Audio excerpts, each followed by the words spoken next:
That was a very kind way of saying that I'm lazy at writing speeches, so I brought a lot of people to help me. I apologize, I'm losing my voice a little bit, so just bear with me. But first of all, thanks for having me. It's great to be here in front of so many thought leaders in the European streaming community. Since 2007, Netflix has been offering streaming to our customers in the US, and then in 2010 we added that internationally. And our goal is always to provide an outstanding member experience. So that's principal to what we do, and we feel like it's a very important part of our DNA. And sort of the second part of that is that we like to bring compelling, entertaining, and enlightening content to our customers that feeds the excellent member experience. And we constantly innovate. We innovate on the products that we offer. We innovate on the platform itself, the user experience. But we also innovate on the processes, how we get good content to our members. And it really is a journey that we take together with our content partners and our service partners. So it's a collaboration. We constantly are engaging with our partners to find the best ways to bring elasticity and scalability to our processes, to increase velocity to that end goal, which is a good member experience. And it's innovation around artwork and metadata and all the other things that sort of feed that. So as the Director of Content Partner Operations, I get to engage with a lot of really smart, forward-thinking people, both within my company, but also within all of the companies that we do work with. And collectively, we go down this journey of making processes better, and taking what is already a great thing, the content that we have access to, and just making that better and better and better for our members. So with that, I wanted to reach out to a lot of these great colleagues and collaborators and talk about what we've learned in doing the UK launch and then also the Nordic launch that we just completed in October of last year. And it really is, as I said, a collaborative effort, and these people that are sitting here today are very valuable collaborators of Netflix. And I think they also learned a little bit about us and learned a little bit about the goals that we have, and we're able to innovate around those needs, and we collectively met the goals of having a great member experience for the Nordics. So I just wanted to introduce everybody really quickly, and then we'll sort of jump into some of the discussion points that we wanted to go over. Shelley Groves, which is she's right here, sitting next to me, from Warner Brothers Entertainment, is responsible for handling fulfillment to television and digital distribution partners throughout EMEA. Next to her is Claire Feeney from All3 Media. Claire is responsible for operations. All3 Media is the UK's leading independent television program distributor. And next to her is Michael Sandagger from Dicentia Studios in Copenhagen. He's responsible for handling partnerships with platform and content owners. Next to him is someone on my team, Nick Levin from Netflix. Nick is a content partner engineer, so he works with our content partners to help gain alignment with our digital supply chain and our technical specifications and the things that we need from our partners. And next to him is Nick. I don't have a cell phone on, so that can't be me.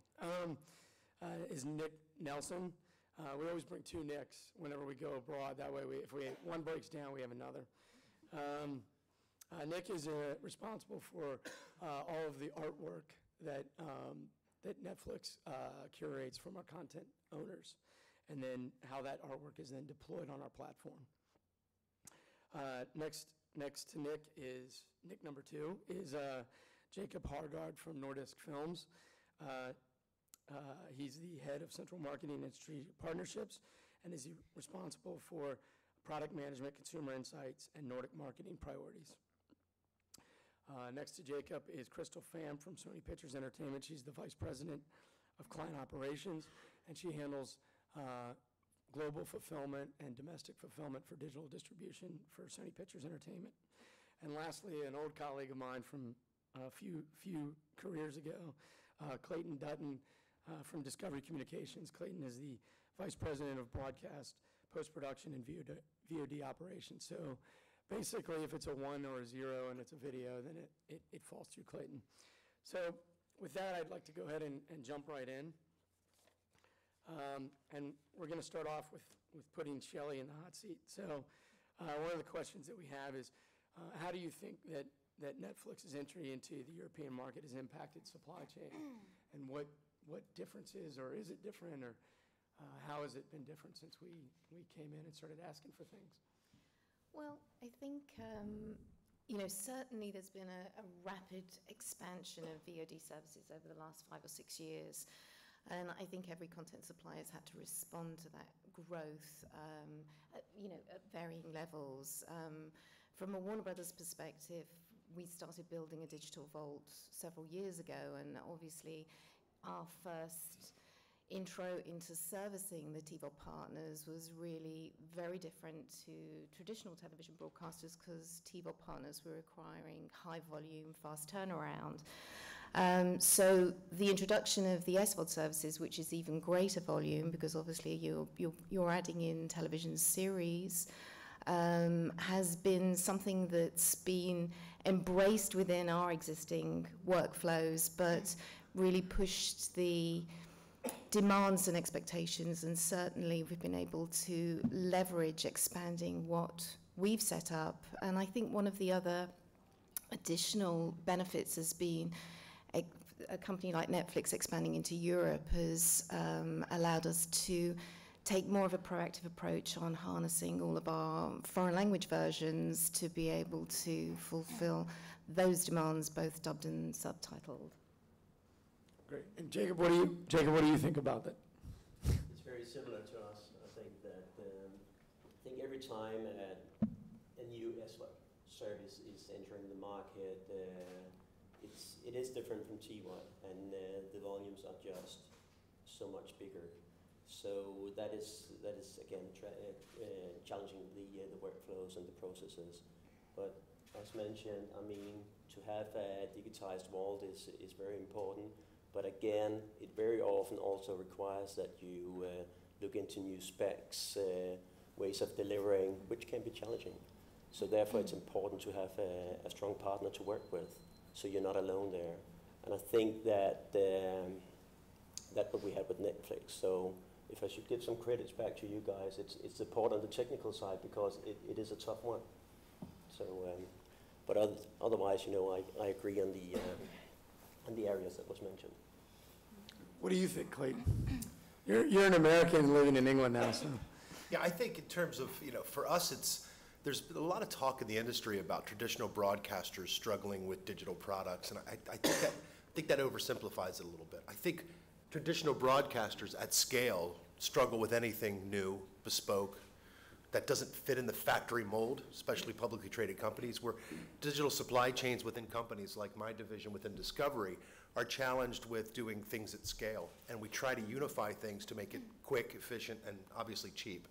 That can be difficult, whether it's dealing with new camera footage, a new camera out in the field that's kind of unsupported, or whether it's a digital supply chain. So what I think is interesting about Netflix is that they actually reach out to you, and it's really a dialogue between, customer and client to make that process as easy as possible, where a lot of traditional VOD plays, especially Far Eastern Europe, it's really, there's language barriers which make it difficult, especially when you're talking XML and different formatting of the, the data associated with the video file. So I think it's important that companies like, Netflix are sort of setting the example, and I think the more we can talk to each other through that process and regularly, the implementations go much smoother. Whether it's TVOD, whether it's streaming, whether it's, new cameras, whatever that product is. So those of you out in the industry who are looking to do deals with content suppliers, really push the dialogue as much as you can. Realize that companies like Discovery Warner Brothers, we're all dealing with massive needs on just our traditional businesses. So don't be afraid to sort of pull us through that, because we need that. Great. So the next question I sort of had was, how is it different? How is delivering to platforms, streaming platforms like Netflix, different from traditional broadcast? I spent the last 9 years of my career before I came to Netflix delivering both to digital platforms and also to streaming platforms. And there are some differences. And so I would be curious to see maybe, Claire, what your thoughts were on that.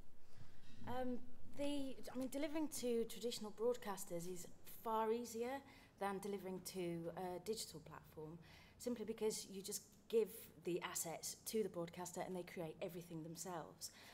There's no need to deliver metadata. They do localization in-house.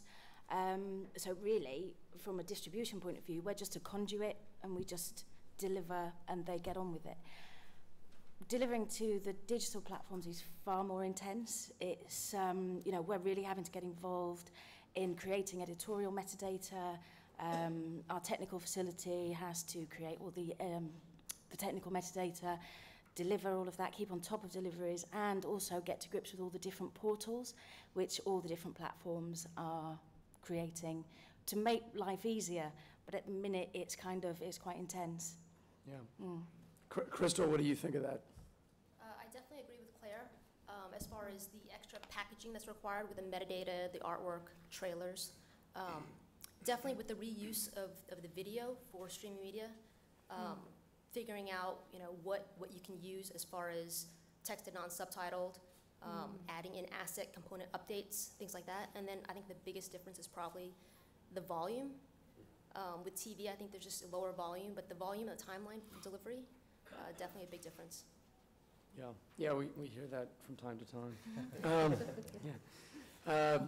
So I guess, my sort of next question would be, what are some of the pain points with delivering to platforms? And I think we talked about it a little bit, but I mean, what like maybe Clayton, what do you think from somebody who has to originate things, out of your facility? I mean, what are still the problems and hurdles that just aren't easy to mitigate? Yeah, for us, the video and audio technical spec is actually the easiest part, as you can all imagine. It's the XML formatting.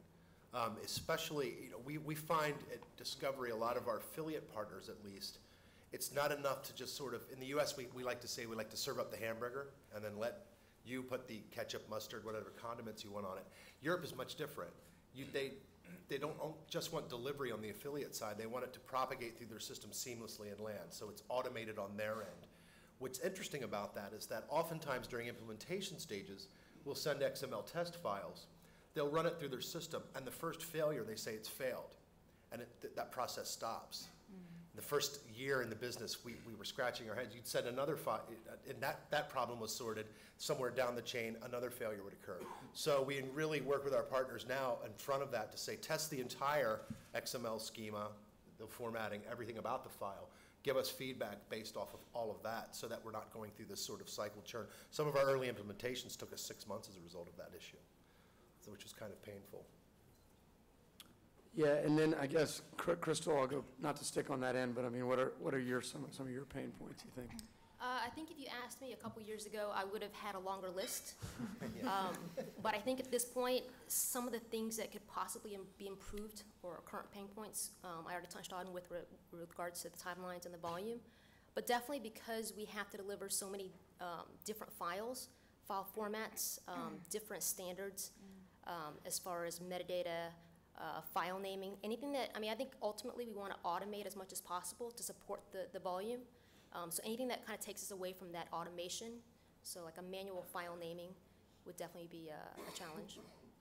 It's interesting because probably if you'd asked that question a few years ago, a lot of the answers would have been things like connectivity and storage and thankfully Moore's Law continues to mitigate a lot of those issues just on its own, but the complexity around automation and everything that's required sort of behind the scenes continues to make the XML and metadata things more challenging.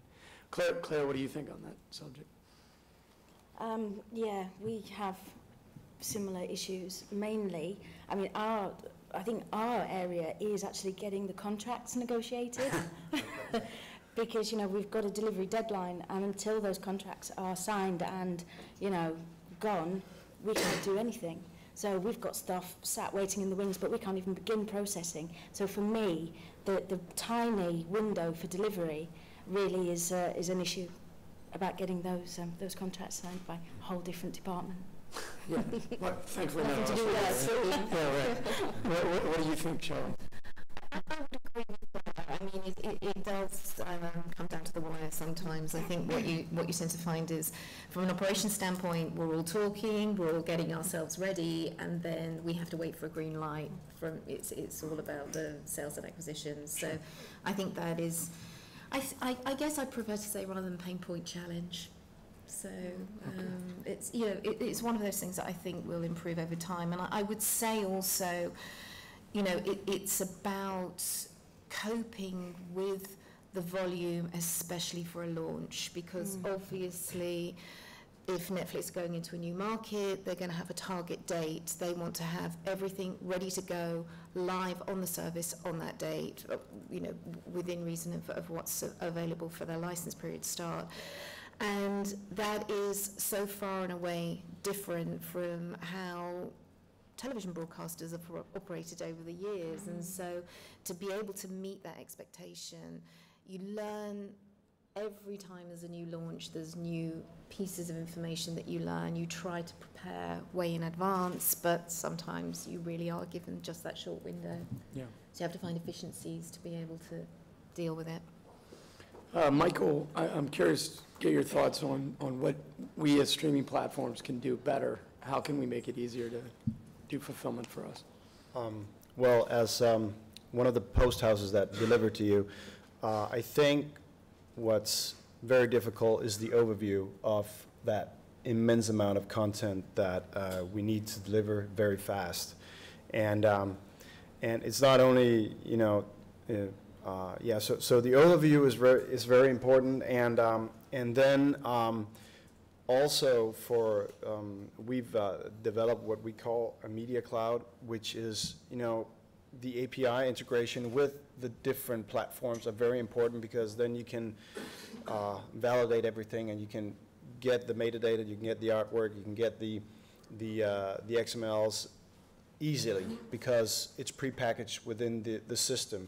And and that integration with the different streaming platforms are an important tool because then you can do a lot of work before you actually need to push the button. But if you have to start from scratch every time you need a delivery, it's really, really hard work, and you can spend 2, 3, 4 months just sort that out. So as much as you can prepare before you push the button is really an important thing for a delivery partner like we are. And of course, like you're saying, with the contracts, once they get you, it's just, you know, it's 100 miles an hour, and if you start from scratch there, it's very, very difficult to make these tight deadlines. Yeah. Yeah, when I was in the Army, we used to have a saying, hurry up and wait. And, you know, and then of course, everything had to be done very quickly.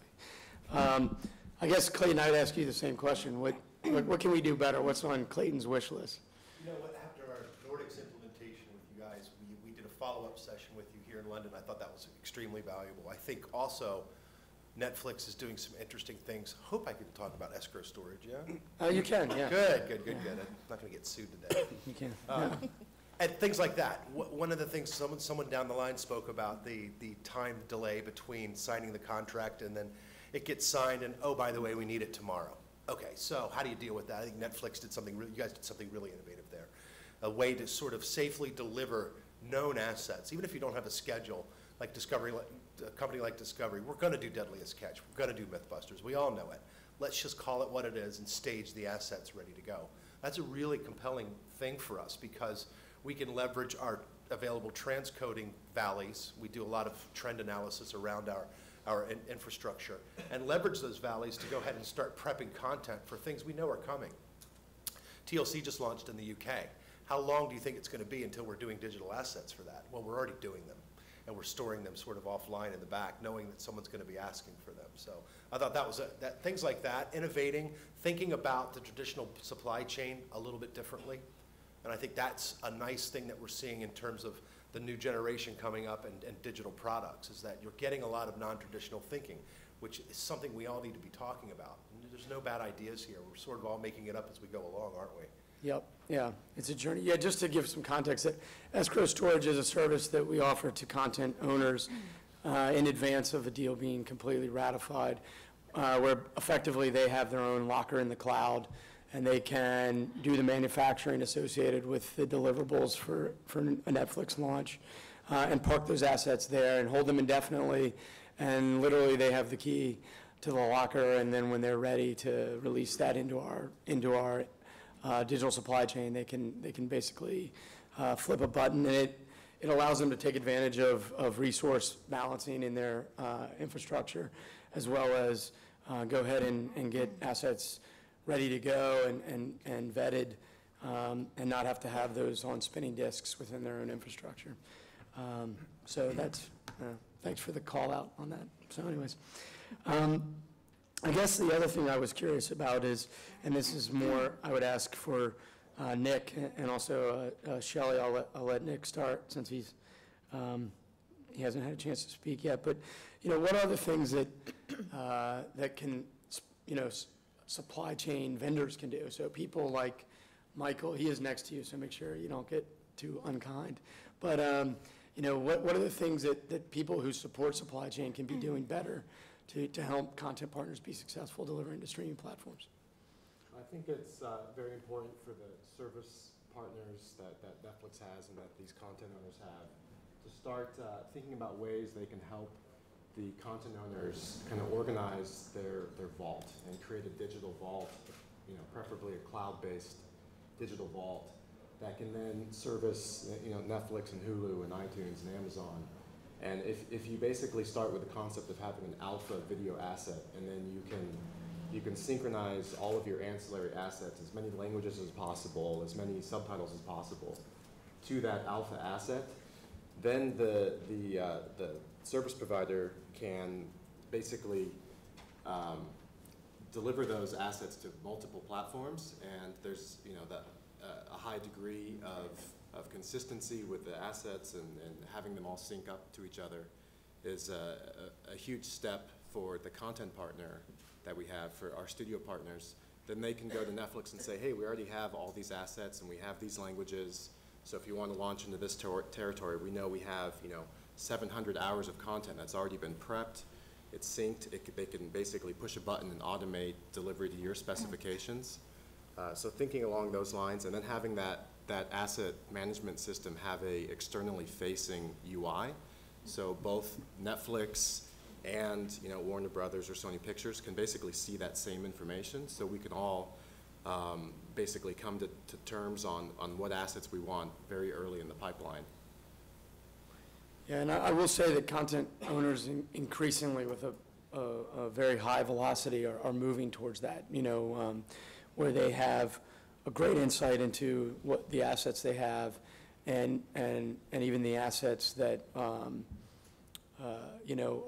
ancillary or secondary assets to a primary asset. So I mean, obviously we know that we've licensed Shawshank Redemption from Warner Brothers in the past, but what other assets do they have against the original asset that we licensed for our domestic service? So I think that it's something that content partners are already being mindful of, but obviously we want to encourage everyone to continue to move in that direction. So I guess, Shelley, what if you had to pick on some service partners, what would you recommend? I think from our perspective, as we've said before, we've developed an internal automated solution to service content.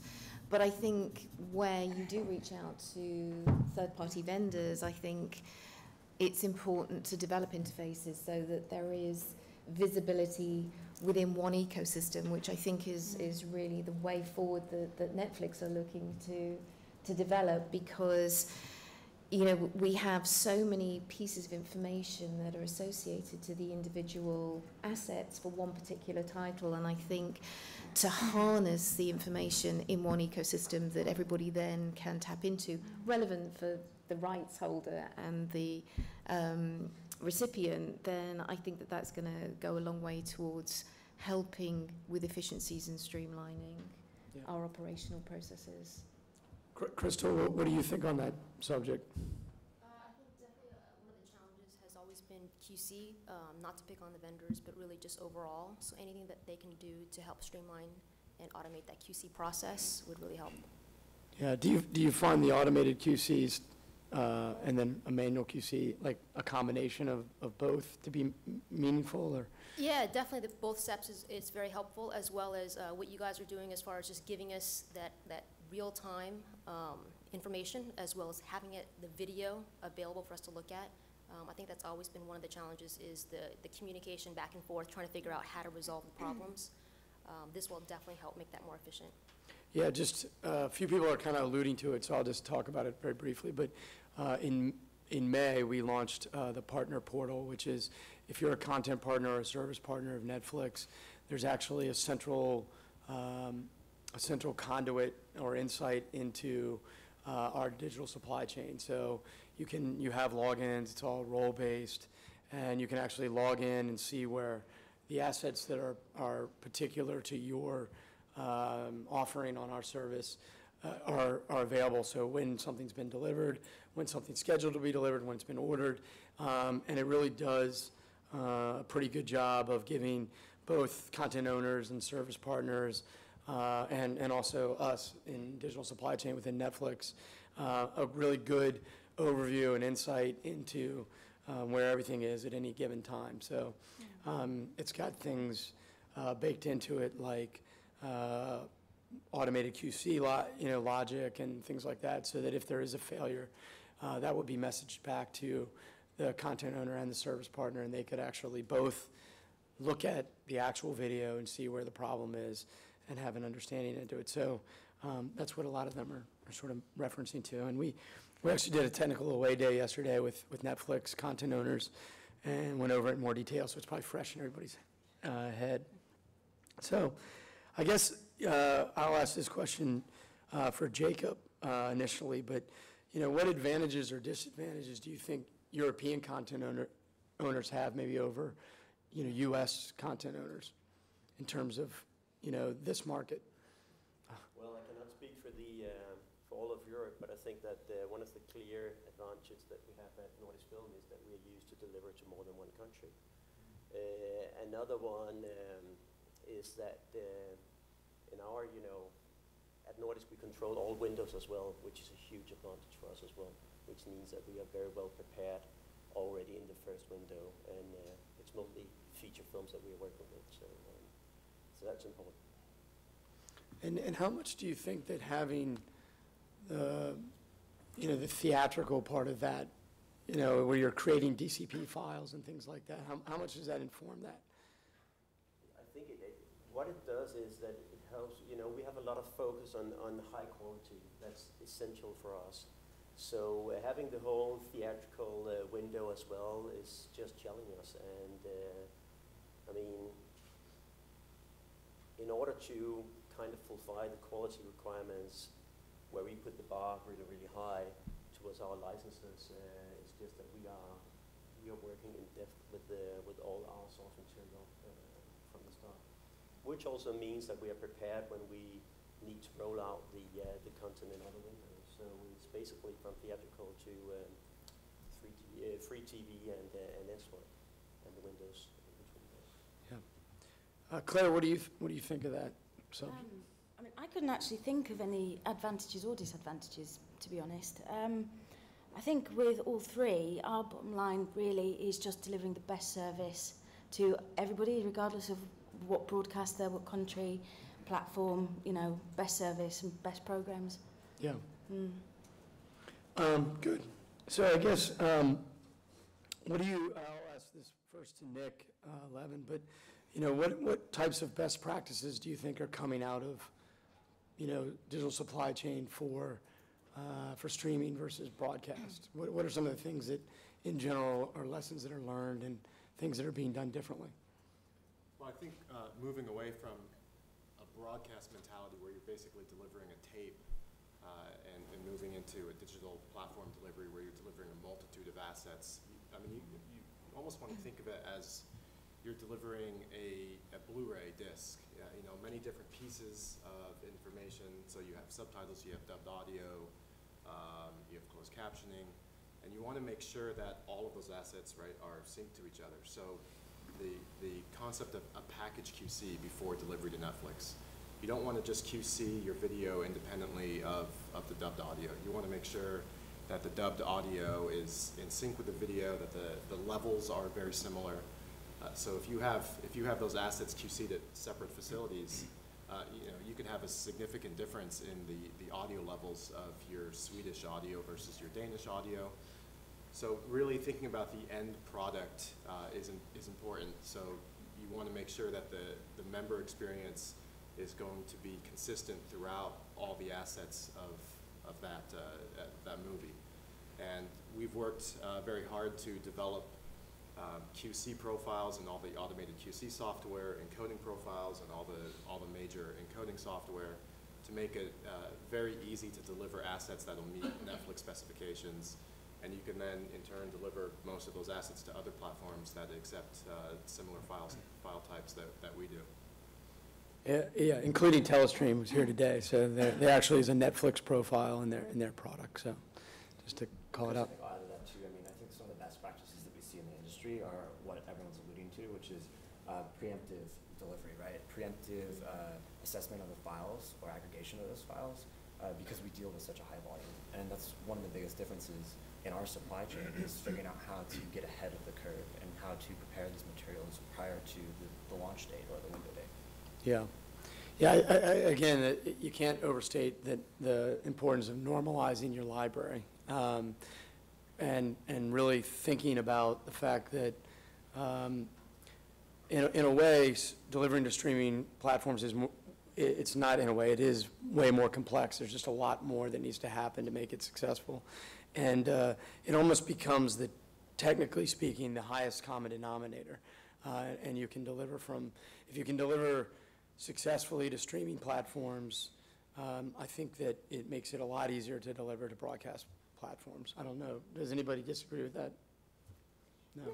I would say that I think it has made things a little bit more collective, certainly when we are researching for availability, we as a studio researching and pulling our assets together for dubbed and subtitled versions in such a huge volume, that does really set us up for future fulfillment across other medias, which is fabulous because obviously it's something that has been challenging, struggling with in the traditional broadcast environment, which is picking up from one of Claire's earlier points where you deliver a piece of video and often, historically, broadcasters have just wanted to do their own thing. And now, the economy is a driver as well.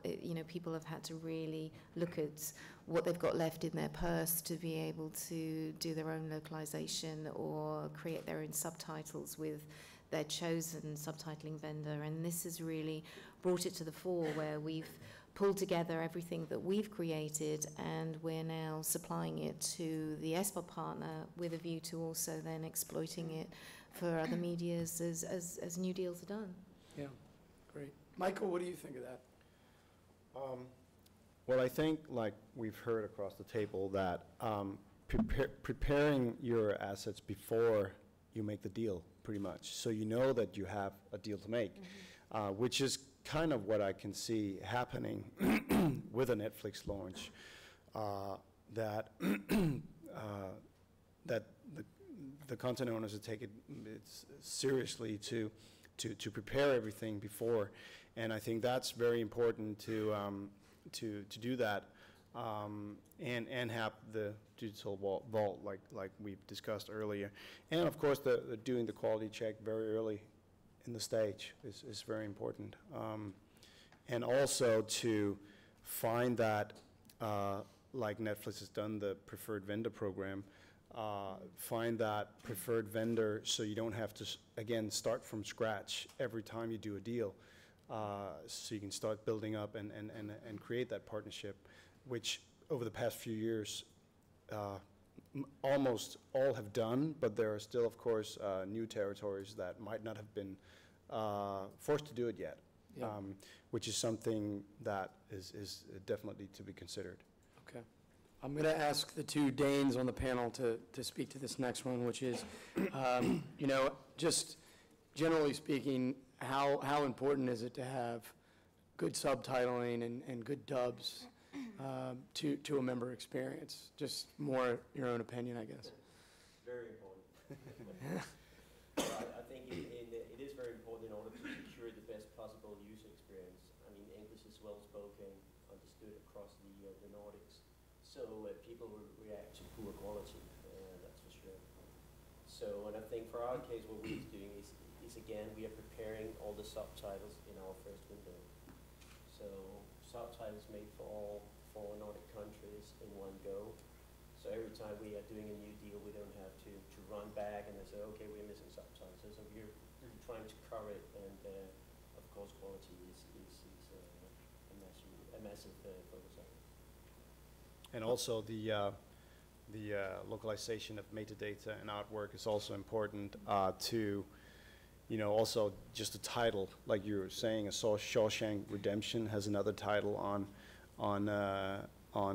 in Danish, and the Danish people might not even know it's called Shawshank Redemption, so you can't search it, and stuff like that. So so that's very important to localize when you release in like a Scandinavian where we've brought up with subtitles, we've brought up with our own language, so that's really, really important. And I would just add in regarding talking about dubbed. I mean, dub is more or less only relevant for kids' content. I think what I'd also add is that, you know, certainly from a studio standpoint, it's consistency of the same dub or subtitled version going out across the media. I think, you know, as we've seen, not necessarily for dubbing, but certainly for subtitling, in the television broadcast world, often broadcasters have in the past wanted to create their own subtitled version. And, you know, notwithstanding for Warner Brothers from, you know, for talent-sensitive titles, that's a no-no. But now I think it's more and more important to make sure that the same version is seen on television, on an SVOD service, on DVD, Blu-ray, Right. rather than confusing the customer, because it could actually turn them off. Yeah, and it is a different experience. Yeah, a varied experience. And also from a workflow perspective, to create that one file in the beginning in the theatrical window, and you can actually, that dub or sub, follow that chain all the way through, which will make it easier for everyone's workflow if you can streamline that, so you don't have to, there's a theatrical, there's a DVD, there's a VOD, there's a broadcast text, so it's really difficult for us as a provider. Sometimes we have subtitles, but it doesn't fit, and then we have to do a lot of work to make them fit, even though the work is done. So to streamline that process all the way through would really help everyone. Nick Nelson, what do you think about localized artwork? Yeah, I mean, I think as Michael stated, it's extremely important. I mean, we work really hard at Netflix to make it so that we have outstanding and personalized user experiences. So we take a lot and edit a lot of information, ways that you interact with our service into account when we recommend titles.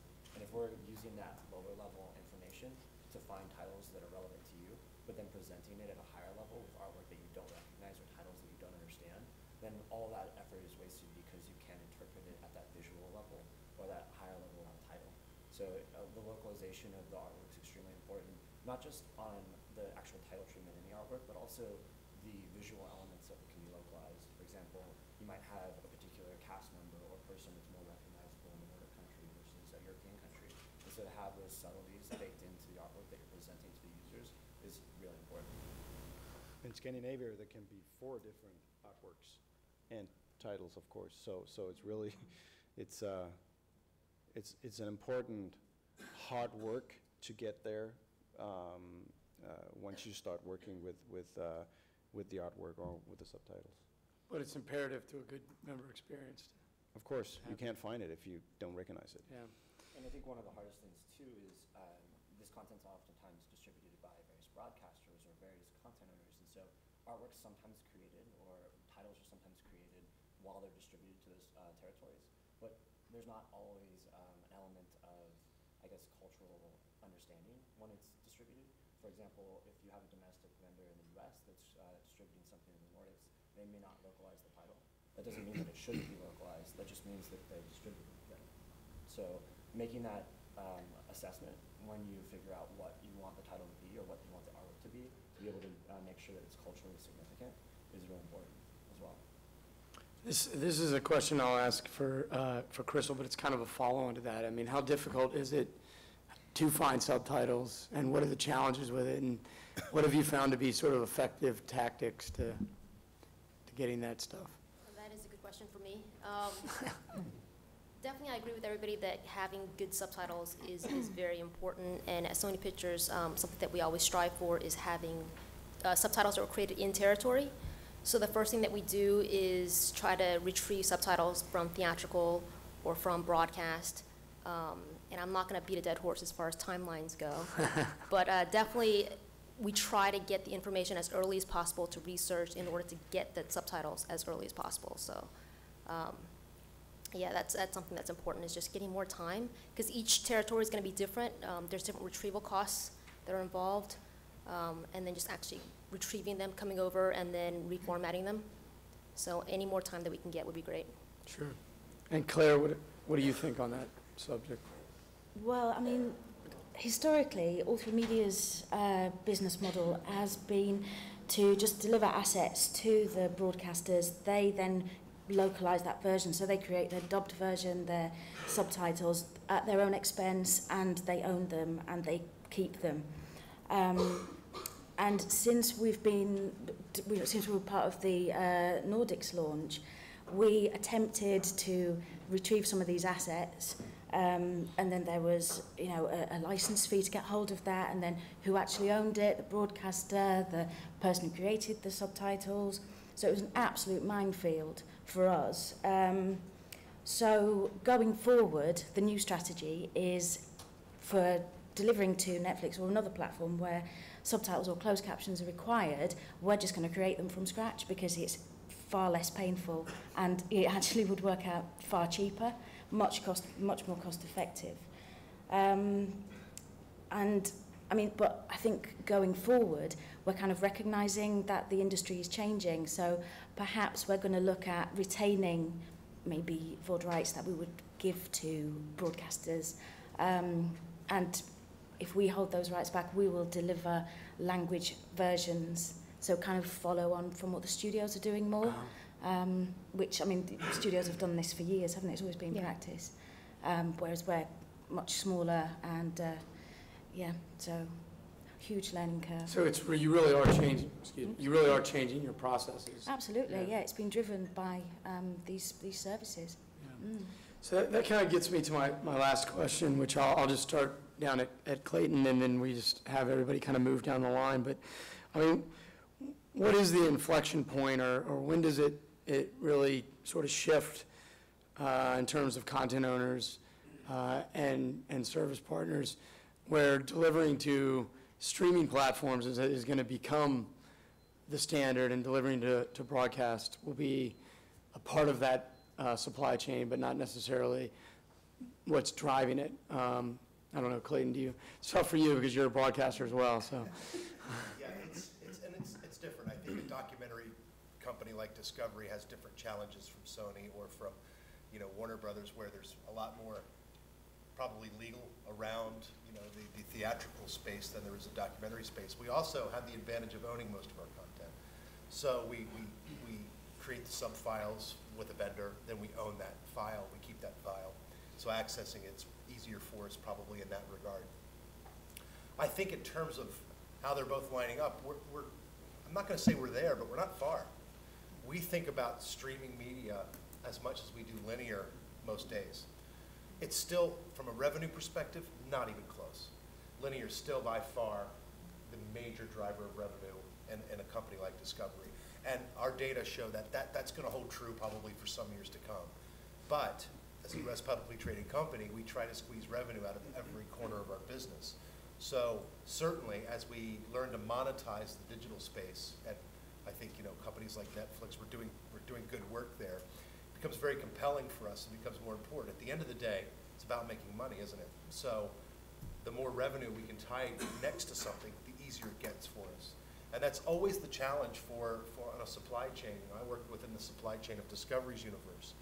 The fact that we're also a U.S. company, a lot of times the U.S. has been historically the growth engine of our company. That's now shifting to the international space. So we're getting more resources now internationally than we ever have before.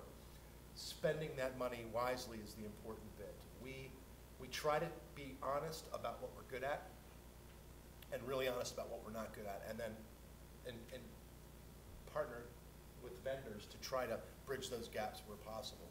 But in terms of how we think about streaming, I'm not going to say we're there, but I think the next 3 years, it will be sort of equal. We'll bring an asset into the door, we'll prep it for all platforms as it delivers. That's the goal. Yeah, Crystal, what do you think on that? I'm a little biased because 100% of what I do really is streaming. So in my world, it is already more important. But from Sony's perspective, it's definitely almost getting there. I think a big tipping point is building our inventory, having that available as far as the localized assets, and definitely what Clayton pointed out as far as the revenue. I mean, we do always, at Sony, try to build to the most complex workflow, to the biggest requirements, which is why streaming does kind of come first in my world. But yeah, it does come back to revenue. Yeah. Jacob? I think that from a Nordic film and a feature film perspective, the transformation from physical to digital drives constant change at the moment. So for us, the focus is very much on resources, having the right skills internally, which is important to follow. Also, we need to address cost and business models on a constant basis, and of course we need to make sure that we manage our evolved in the right way in terms of being able to deliver to streaming services. So source material and formats is a huge challenge, and keep changing. Nick, Nelson? Yeah, I mean, I agree with Crystal's point in the sense that I'm surrounded by streaming, so the inflection point is already here for me. But I think it's also important to realize that streaming is complex in nature, and so it's helping shape the broadcast industry in and of itself, and trying to deal with the scale that we deal with, and trying to deal with the technologies that we're going forward with streaming. We're inherently shaping the traditional market as well, and revolutionizing that. So I don't see it as much as a tipping point, but more of just a progressive move forward for both of them. Nick? Well, I mean, I think as Netflix moves towards a much more global footprint, we're in over 40 countries right now, and just fast forwarding, several years from now, let's say we're in 100 countries, and if you can deliver an asset to Netflix and work out like a global licensing deal, and that asset's going to be viewed by potentially like 100 million members, then you're essentially hitting a lot more eyeballs than you ever could with broadcast television across many different countries. So as we continue to grow, and as services like Netflix continue to grow, just the amount of people that you reach is just going to exponentially increase. Michael? Well, I think it could potentially be a more simple way of working if you do it right from the beginning. And of course, it would be nice for content providers if the assets that you deliver are more the same. So I would suggest to look at Netflix, iTunes, the other ones that have that same file almost, so it's very easy to onboard your platform. So you don't have to reinvent your whole workflow every time you have to onboard a new SVOD, TVOD platform, which is going to pop up, and continuously. So that would be something that could be very easy once you've done the work, but very difficult if you have to start from scratch every time. Yeah. Claire? Well, from a distribution point of view, it always comes down to who pays the most money, Right. which is what everyone else has kind of said. But also, there's the time to market as well. You know, the window who gets the premiere after the UKTX. You know, and then there's always the issue of piracy as well, which, you know, the broadcasters are, you know, if we give after UKTX premiere rights to a broadcaster, and they can have it 7 days after it's been on Channel 4, they are often quite concerned, well, you know, it's been uploaded to the internet illegally and people have already seen it, so we haven't got premiere rights, really. So, you know, that's quite a, you know... What are we paying for? Yeah. Yeah. And Shirley, what do you think on the subject? Well, I've lucked out, haven't I? Because everybody said Yeah, everything. okay. Yeah, okay. All right, cool. Well, that's really all we had. So thank you very much for your time. I hope you guys enjoyed the session.